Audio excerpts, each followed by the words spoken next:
This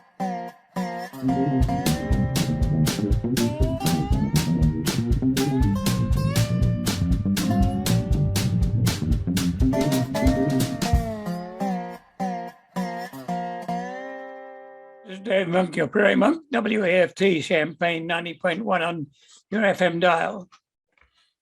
And this is for broadcast on February the 6th, 22. I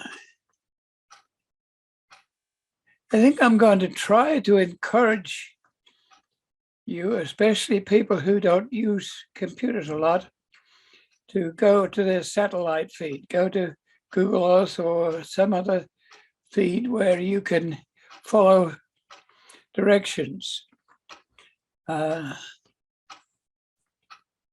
It may take you a little while to get to your computer and to get it up, but it doesn't matter if you get there halfway through the program.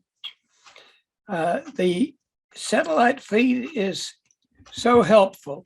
We've been sitting here doing this and going back and forth to sites.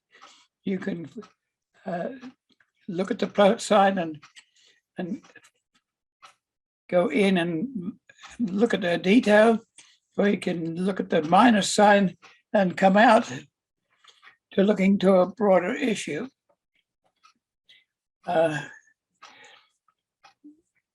I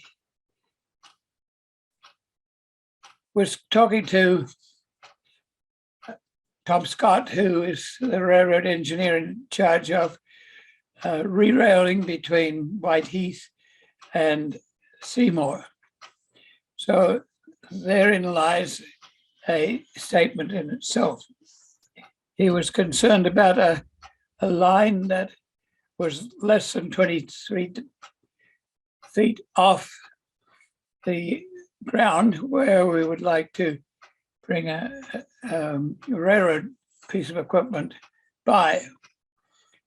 That's the regulation height to leave railroad enough room to work.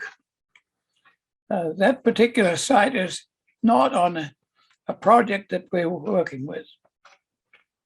So I wrote a detail to a concernee, Kim Campbell, who knew that Ameren would be in the area and perhaps could lift this line. It may be a task that would happen with an extension of the present project that we're in. So I started to write about this, but I managed to lose the communication because my computer language is not quite enough to have removed enough material to store the statement that I'd spent a couple of hours explaining. The area concern is rather complex, and I'd like to take you to that area just so that you could experiment with satellite feed and get a picture of the area.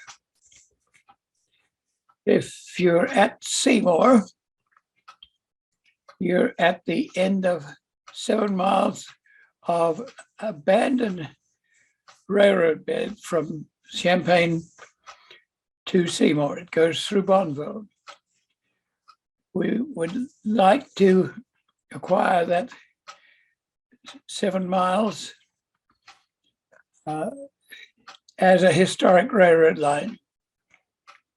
That means we have to communicate with the Federal Surface Transportation Board, which controls railroad activities, Canadian National, and frankly, with ourselves to know that the Champaign, Havana, and Western historic railroads, so formed about 5 years ago, will be able to participate in this debate. Part of the credential is to actually have re-railed portion of the corridor that we're talking about. So now we need a picture of where this corridor sits. Go to West Champaign. So if you're on your satellite feed, go to West Champaign, and there's an area near Prairie Gardens that is where the current Canadian National Railroad extends to. It has a little spur line on our corridor and a side track into a plastic company and a gravel company nearby. So they're retaining some of this corridor. If you're on your satellite, waddle around and see that track. Go to Prairie Gardens and you'll see the track that goes down to the plastic company. If you're wanting to leave some vehicles there's a short piece of the line between Staley and Bonneville that is retained up to 57. So you will see 57. If you're on Channel 6 and if you're on YouTube internationally, this may seem local, but it is also for you, because this is a replicate of what happens in many, many situations as railroads retire and short lines become obsolete, and the little siding that only generates 12 or 14 rail cars. It happens everywhere, and you can see it happening in the Champaign Monticello area.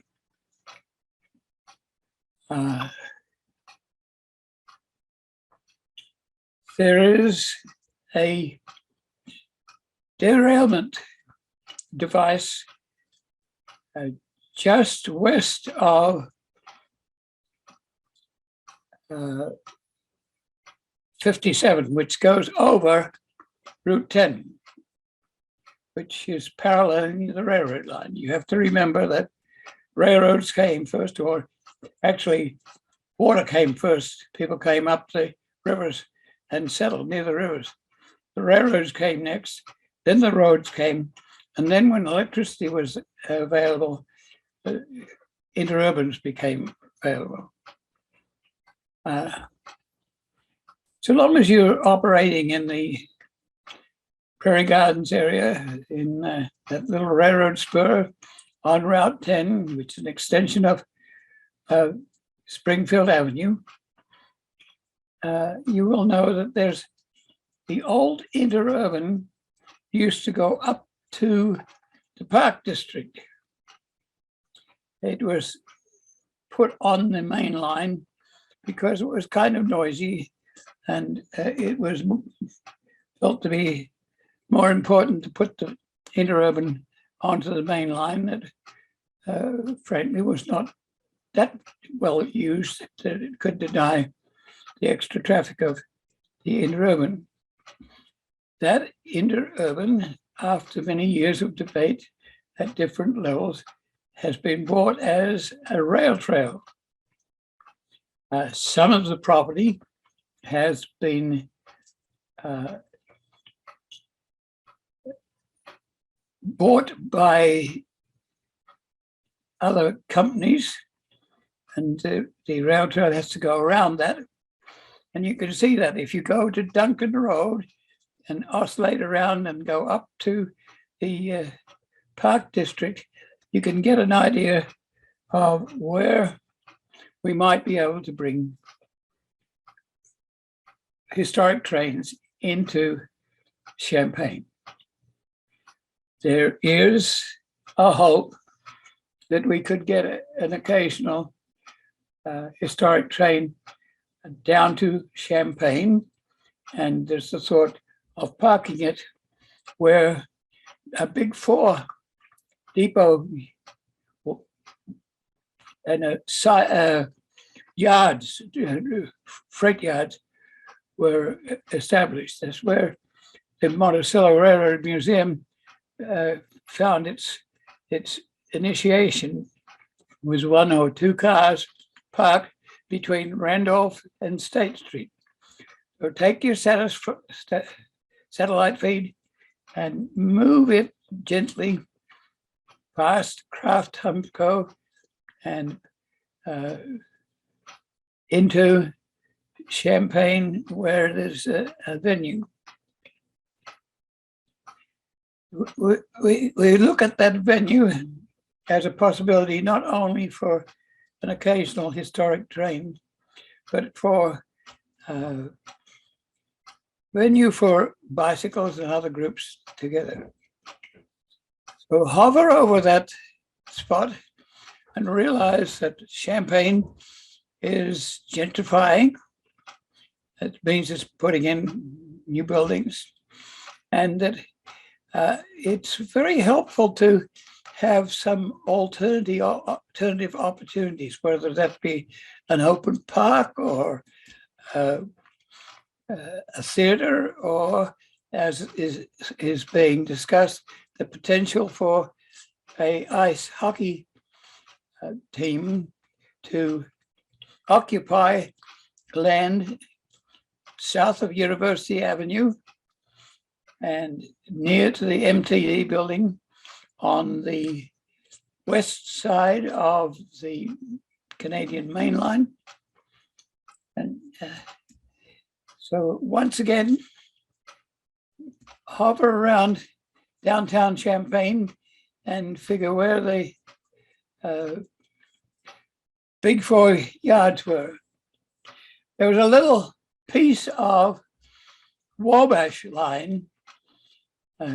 Railroads keep buying out each other, and they have a history of their own. But that short line between Randolph and Neal and the east side of the Canadian National could follow the railroad line if it was built. If you look carefully with your satellite feed, you can see that line. It's fairly narrow, and it's mown in some places, not mown in others. But that would be the opportunity to get across town to the Kickapoo Trail. So now you're going to go under the Canadian National Main Line, 2 or 3 lines, or space for 2 or 3 lines, and you go underneath. It's not a very tall underpass, but it's tall enough for somebody to ride a bicycle without having to lay down flat. There's some parkland nearby, and Norfolk Southern comes in from Bloomington and goes to yards in Urbana. And you have to dream about how you could get hikers and bikers across Champaign without their being killed.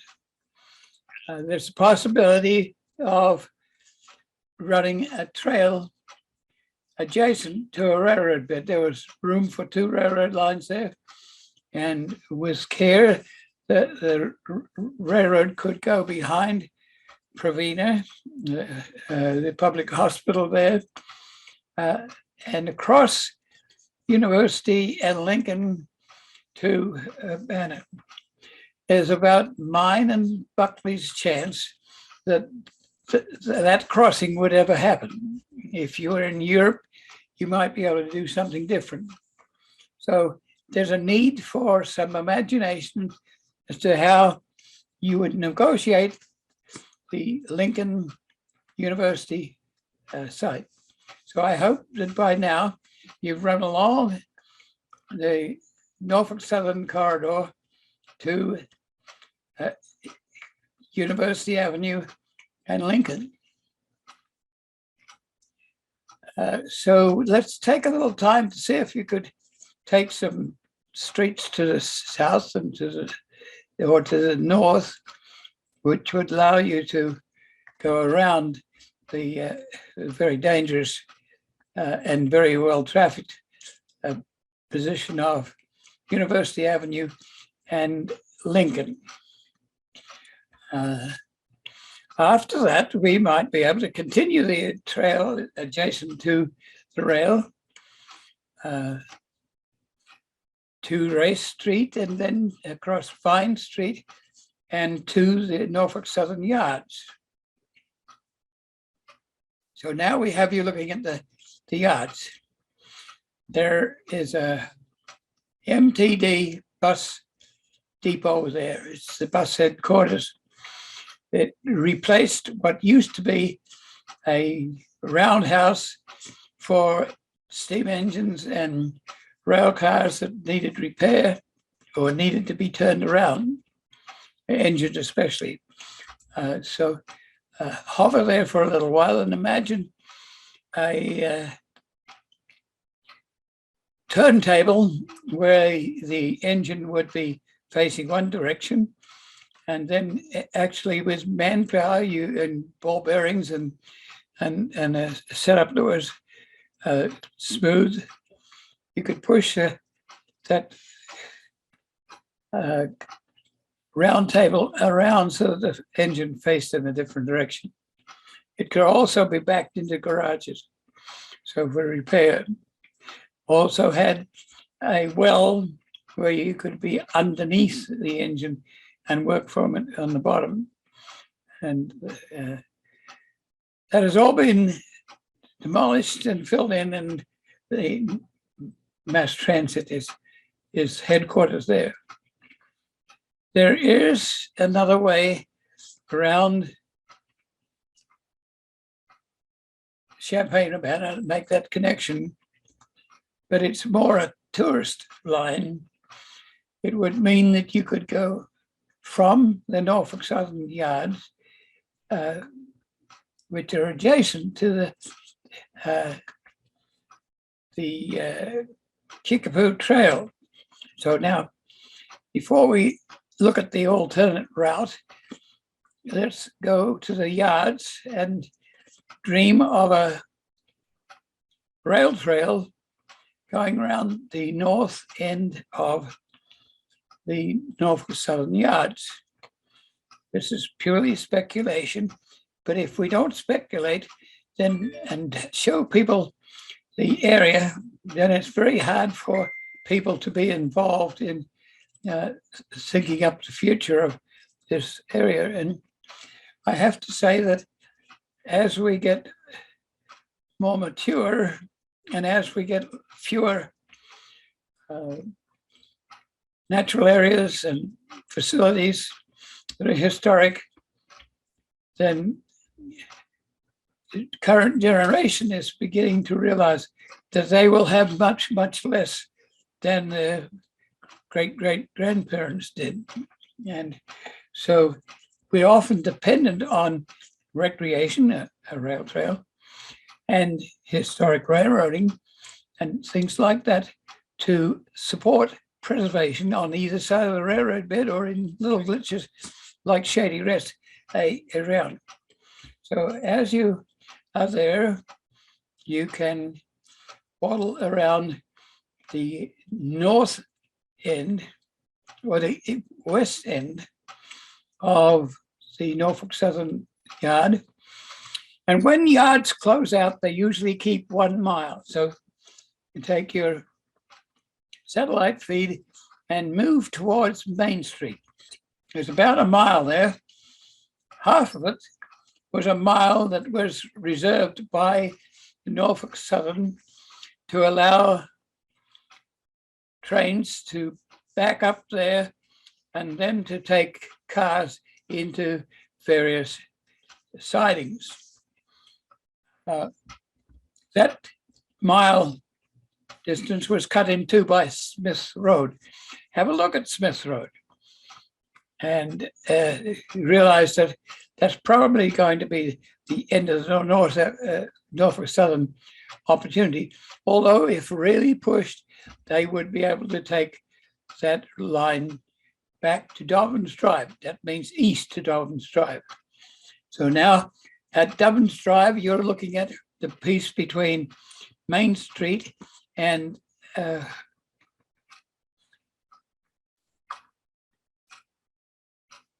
150.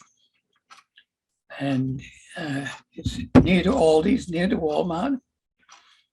And it is currently, the trail ends at that spot, but it is possible that the Forest Preserve, which owns the rail bed now on an interim use basis, could extend that corridor across Main Street to Dobbins Drive, and then with some negotiation with the railroad, that corridor could be extended to Smith Road. So you're moving this satellite feed back and forth to see what we're talking about. And if we were interactive, you would be able to ask questions. But the junction between the two is about Dobbins Drive. There's about a mile of railroad bed there that's not being used by railroads or by the rail trail. And that would be much safer to getting hikers and bikers across Champaign. Now, as long as you're in that position, go a little further and you'll notice that between Main Street and the road goes south, I think it's 130, there's been a lot of development. That little 1 mile was alive with prairie. And so you have to imagine that I found it rather odd that trees would be planted on that area because it is still representative of prairie soils, and trees didn't grow on prairies. Now, if you want a little shade, that's okay. But basically, prairies did not have trees. Trees are very friendly in that they can be hugged, or they can provide wood, or they can provide shade, or a little shelter of some kind. And not from rain. Sometimes trees also get struck by lightning. So in a storm, you don't stand under a tree and hope you will be protected, because you may not be protected. So basically, the rail trail starts at Walmart, and you can look at the northwest corner of Walmart, where Walmart has provided a parking lot for people who want to arrive by car and take their bicycle to Sir Joe. The rail trail goes to Danville. You can now make your satellite feed more general and see that it goes straight from St. Joe to Ogden to Rumbler to Route 49 to Fithian to Oakwood, and then into Danville. So before we leave that, you have to know that the rail trail currently stops at the Kickapoo State Park. There's a bridge that's a quarter of a mile long, it's 100 feet off the ground. And we plugged all the bridge ties. There's 998 ties. where the spikes were taken out, 2 spikes in each side of the rail, because that saves water getting in and rotting the ties. That corridor has been engineered and completed, and it's getting accolades from a lot of people. That bed stops there, and access to the Kickapoo State Park has been made available on all roads that are closed. Now, we look a little further, and the yards at Danville kept, when they closed out, they kept a mile across 74 to the Kickapoo State Park area. It's called the Possum Trot area. I know it more as Bucktown because the nearby small town is Bucktown. We would hope that the trail could go into Danville in the long run if that railroad line retires and leaves us a corridor into Danville. That hasn't happened yet, but put your satellite feed there and look at the potential. Some of the old interurban, which we might use, is used as a road. There are bridges that are decrepit but could be used by bicycles. Might need an upgrade. But now, okay, so that's a quick look at the corridor through to Danville. Back to Champaign-Urbana, because there's a big glitch between the Kickapoo Trail and Champaign. You can very easily get killed on a bicycle taking that connection. One of the alternatives we are suggesting is to go from the MTD building, so back to the MTD building and go north over University Avenue at a position where the traffic is not so dramatic as at Lincoln and University. You could go over with a long bridge, or you could go across at grade level, but dangerous, or you could go underneath. The underneath alternative isn't good because the land is so wet that in a rain, underpasses like that are awkward. Okay, there we go. Over University Avenue at the MTD building. I should wait a little while you find yourself, and then go north across the boneyard. And at that point, the forest, the Urbana Park District owns a smidgen of land on the south side of the boneyard and also on the north side. And they have a physical plant and a Shamoga Park there. And they're on Kurt Township. So they're in a position to put a bridge across the drainage ditch to Kerr. And Kerr can go west across 45 Cunningham Avenue. So hover yourselves there for a while, because getting across 45 is not easy. So we have to teach people that bicycles count. And in Europe, in some places especially, you would put a light there which allowed bicycles to go across first, then vehicles afterwards. There are alternatives. So then you go to Broadway, and then you turn north on Broadway, past the Crystal Lake Park, and a new swimming pool, and an Anita Purvis Center, all of which are rather popular.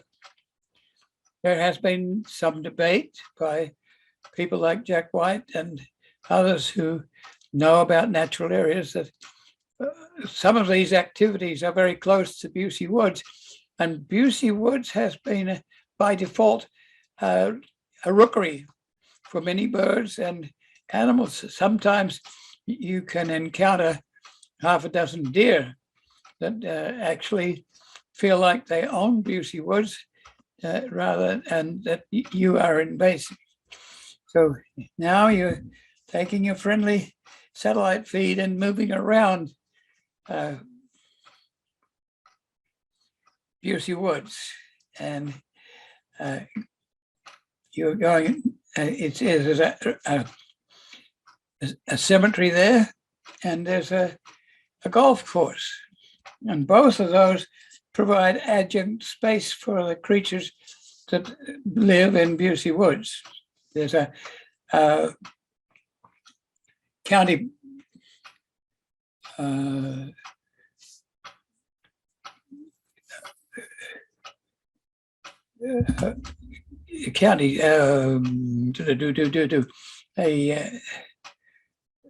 they run the county fair, and on the south side. So you have lots of adjunct space around. It's not the world's greatest, but that's what we have, and we should make use of it. So you go around Busey Woods. There's several different jurisdictions in charge, county or township or Urbana city or even park district. So you now are reaching Lincoln Avenue. So once again, you have to be prepared to have lights that allow bicycles to cross at a dangerous point. You go down Bradley Avenue, and you can go straight through on Bradley Avenue, but it's probably safer and simpler to go south till you meet up with the Norfolk Southern Railroad line and parallel it into the underpass at Washington Avenue. Now, that little last move took you time to move the satellite and follow. And you may have lots of questions as to where we mean, and this is where interactive work gets to be very friendly. So we're thinking to get a link to this program so that you will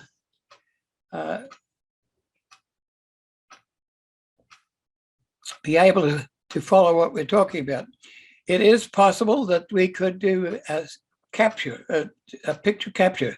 So at each of the satellite pictures that we have where you're moving around, we can compromise by having a picture. And that's very good. We can augment the picture with a ground map,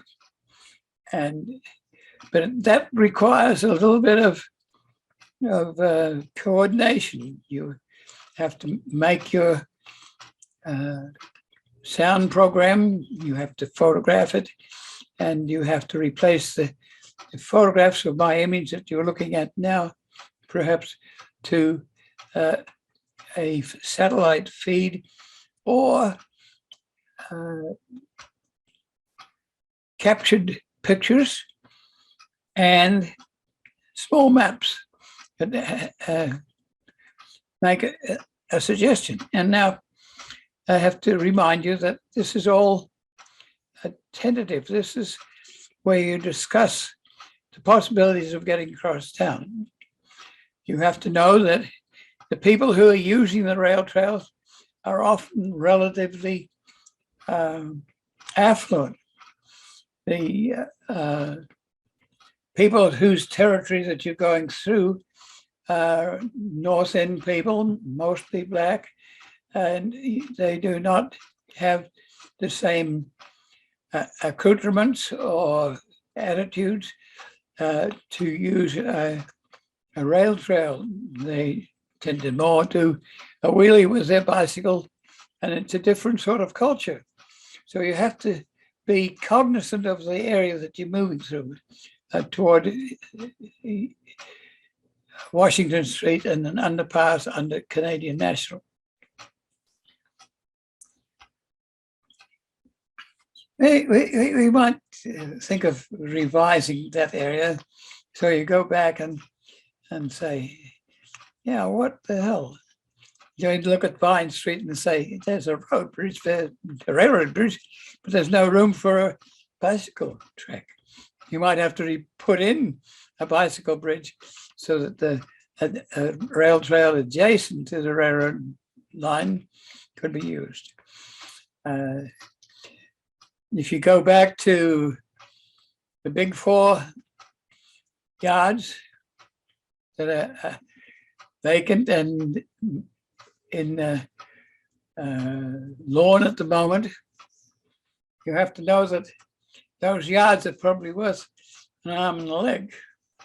And how could you discuss this with Canadian National? Well, not easy, because the city is trying to discuss Amtrak trains being put onto a siding to let expensive freight trains go past. So there's a delay in you getting to and from Chicago.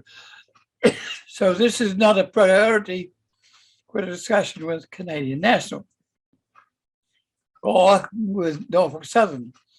And we're not always sure who owns what. So you have to go to the county board and look for the details to find out who owns what. Well, if you're on satellite feed and you have some capacity, you can also ask for the tax records, and you can see who owns what. And we do this because if you're going to do improvements in these areas, the wee folk, little folk have to be involved. The people who are the 2s and 3s and 4s and 5s don't always think the same way.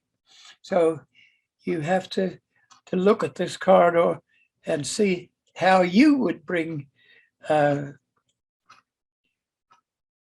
bicycle through Champaign and do it in a safe manner. You also have to think about some other broad issues. Hover around the big 4 yards some. A historic train could take a trip to Mahomet and Mansfield if you wanted. Might be only once a year. You might have to pay a pilot to run it on active line.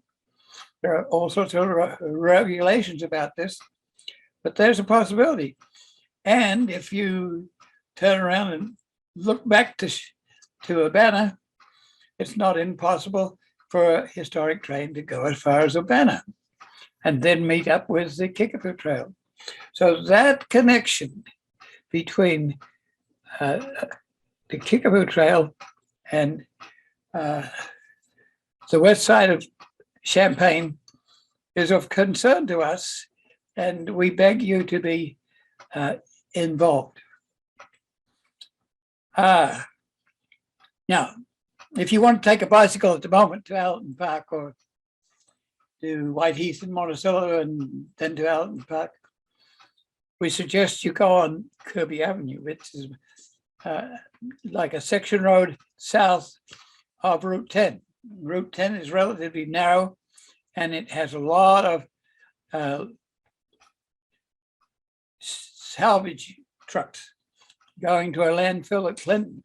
And so it's heavily used, and it's very risky to have a bicycle and a semi-trailer going through your 3 inches away from your bicycle. So Kirby Avenue is a good alternative. Now take your satellite feed to the west side of Champaign and to Kirby Avenue and follow that corridor toward White Heath. It's a long street and it has a little jog in the middle of it. It's through farmland, but it's also narrow. And it's also not listed as a shared road where people are aware that they're also traveling with bicycles and sometimes hikers. So now you're looking at an area which is kind of confusing. When you get to the end of Kirby Avenue, Kirby Avenue stops because there has been, over the years, various developments. First of all, the railroad corridor, followed by a road, went straight, but it didn't go straight. It actually turned south and went through White Heath, and then later came back to parallel Route 10. So there's a sliver of land in there that is part a concrete highway that was closed, and main line, which we hope will be a historic railroad, and an interurban, which carries a local electrical connection. All those three can be encountered where Kirby Avenue comes in. But when you get to go off of Route 10 south along the old dead concrete road, you can go about halfway because there's a cell phone tower in there and that has to be serviced. So that's a little bit open. But if you go any further, you could go straight through to White Heath, but it's closed off and it's overgrown. So that you can't use it unless you're an off-road vehicle person. So you turn around and come back onto Route 10. So then you have to go back toward Champaign. And if you're clever, you can be moving your satellite feed and see what we're doing. We go to the next section road and we go south a mile and then we're back on Kirby. And when you get to Kirby, that's where the interurban, the main line, and the road are all go under the railroad line, power line that Kim Campbell has been asking about. But frankly, it's better for you to paddle around with your satellite feed and see how this area has been confused by the building of Interstate 72, the closing of portion of Route 10, which became probably Route 47, taking a highway to Monticello and Decatur. And it's easier to look at it from a distance and play with it some and get an idea. It's much harder for you to stand in one spot and visualize what you're going to look at. And you have to also backtrack for Route 10 and drive about a mile to the county line to find a symbol, which is a electrical substation. And then you go south to Kirby and then to the end of Kirby. And just that little complex can be handled by still photographs and maps. But the satellite feed, especially if you have someone sitting with you that can pull it back and forth, can give you answers to that complexes situation. Actually, the concrete road is a very fine road for some reasons. You can take a busload of people down there and they can get off and look at the prairie and turn around and come back out. So the natural area that is there between Route 10 and Kirby Avenue is kind of interesting and has a potential for us. It may have been bought. We don't know. That's when you go to the county seat and find out. You may even be able to get the information from asking for a tax base. If you have a friend and relative that can do this sort of work, that sort of person can help you understand that area. Then when you're at Kirby Avenue, it takes a sudden turn to the left and you're on the old Route 10 or 47. And you can drive into Whiteheath. And our railroad bed starts about half a mile to the north of Whiteheath. Our bed, Heartland Pathways, is contiguous with the Railroad Museum. So now the next thing I want you to look at is the complex that is around Whiteheath. There's the old road that goes through and becomes a road to Monticello, if you want. It used to be a highway, but there's also the Railroad Museum. The Railroad Museum has bought 7 miles of land that was replete with rails and ties, and it's what they use for tourism or riding the rails. The Railroad Museum is a rather national level group, had some opposition when it moved from North Neal Street near the post office in Champaign to Monticello. They bought the interurban to go up the banks of the Saragordo Marine. So you could huff and puff a train a mile and a half up to the top of the hill and back. And they also had a switch so that you could take the engine and put it on the front. It would still be going backwards, but that's more acceptable to people who ride trains than to have the engine push you back to the Nelson's Crossing, which is the headquarters of the Monticello Railroad Museum. You have to look carefully at Whiteheath. There's a Y. It's a triangle where you can take a train, say a passenger train, and go down one side of the triangle, then across, and then up, and you still have the engine in the front, which is more acceptable to people who ride railroads.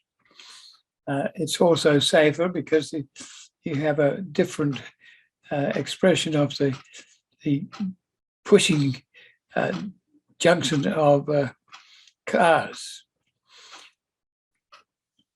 And just to confuse it a little more, that Y also allows trains to go in several directions.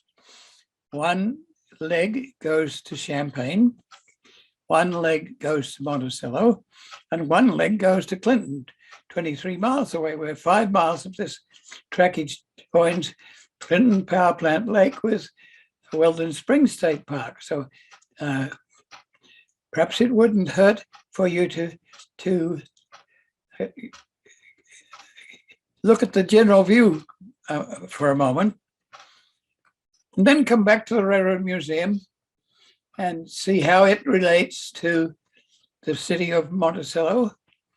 And then we have 6 miles of Heartland Pathways territory between Monticello, and Cisco. So there again, you're looking at the general, but when you come down to it, you need to look at the particular, and you need to know that there's a connection between the Railroad Museum and the Norfolk Southern line that goes to the Wabash line, which allows grain to go out on that connection. It also allows historic trains to go out from the Monticello Railroad Museum to places like Decatur. So when you're exercising your imagination, think what you could do in this setting. You have a popular city, which is historic, which has a Sangamon River. The city has placed a rail trail on Heartland Pathways railroad bed that goes over the Sangamon. So you can get a look at the Sangamon. It goes around toward Cisco. It could go another 4 miles. We want to know how we could do it. Should you have a wild trail, which is narrow and one way? Do you have a wide trail, which takes out all the prairie that we are trying to preserve? And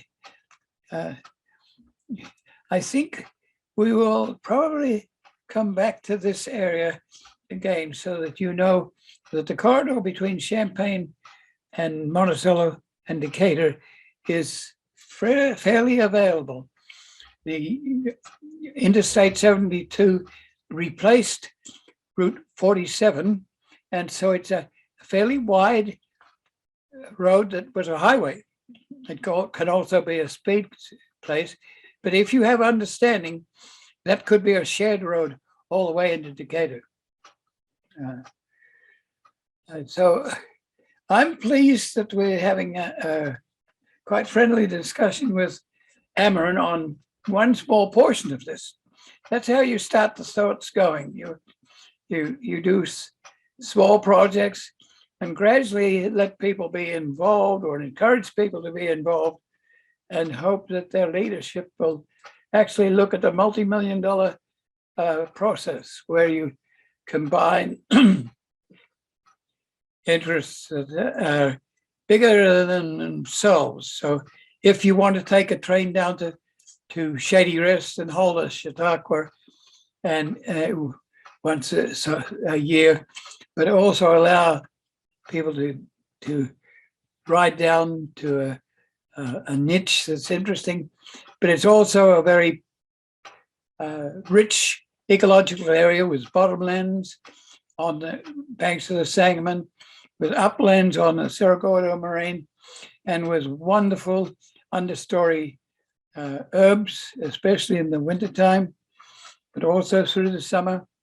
And the 30-acre site there that it came into action because of the retirement of the railroad and the help of the Price family, which really wanted to preserve the railroad bridge there. So that's another area that we need to look at, and we have to have you realize that the railroads and recreation actually have helped us to preserve little pieces of habitat here and there, like 30 acres at Shady Rest.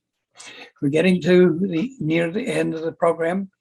We thank WEFT and Urbana Public Television for recording this sort of discussion, and we hope you will continue it, not necessarily in this particular venue, but with others, and talk to the city and let it be something more than 3 people going to Springfield and deciding to do this.